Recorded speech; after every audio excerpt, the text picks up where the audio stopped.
Assalamualaikum warahmatullahi wabarakatuh. Perkenalkan, kami dari kelompok 4 akan melakukan tugas proyek mengenai tugas UAS yang diberikan oleh dosen pengampu yang bernama Pak Taufik SHMH dengan judul materi anti kekerasan terhadap perempuan.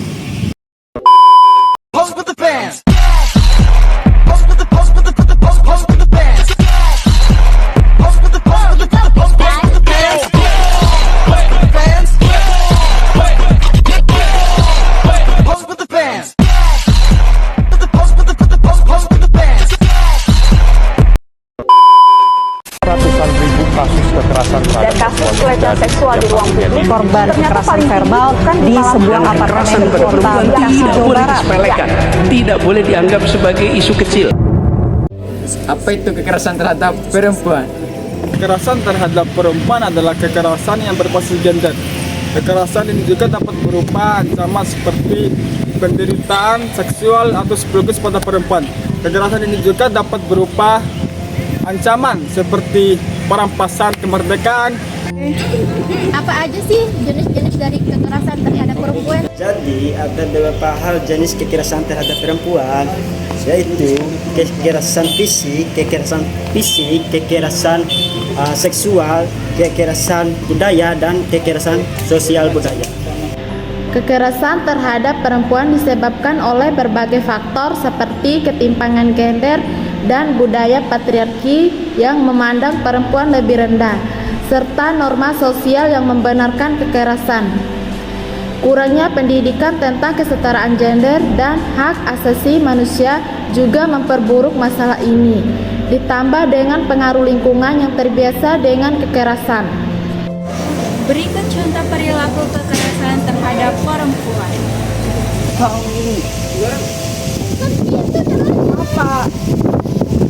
Stop melakukan kekerasan terhadap perempuan, karena kekerasan terhadap perempuan ini memiliki dampak yang cukup serius bagi korban, yaitu dampak secara fisik, psikolog, maupun sosial. Secara fisiknya, korban akan mengalami cedera, luka, hingga gangguan reproduksi. Lalu secara psikolog, korban akan mengalami stres, gangguan mental, hingga mengalami depresi yang cukup mendalam dan akhirnya ingin melakukan bunuh diri.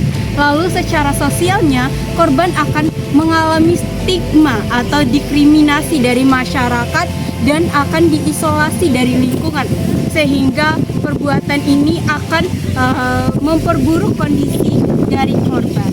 Kekerasan terhadap perempuan juga memiliki dampak yang serius bagi pelaku, baik secara hukum, sosial, maupun psikologis.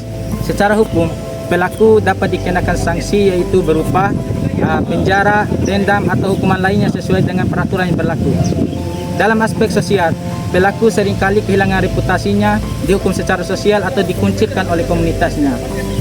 Secara psikologis, pelaku mungkin mengalami rasa bersalah, stres, atau penyesalan yang mendalam. Meskipun hal ini bergantung pada tingkat moral kesadaran pelaku.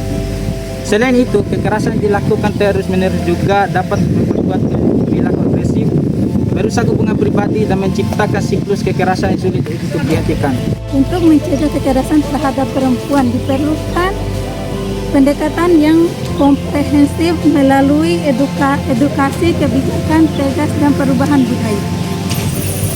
Jangan melakukan kekerasan terhadap perempuan, karena tindakan tersebut merusak hak asasi manusia, merusak kesehatan dan mental korban, serta menghancurkan hubungan sosial. Hentikan kekerasan pada perempuan, karena setiap manusia berhak hidup dengan martabat dan aman.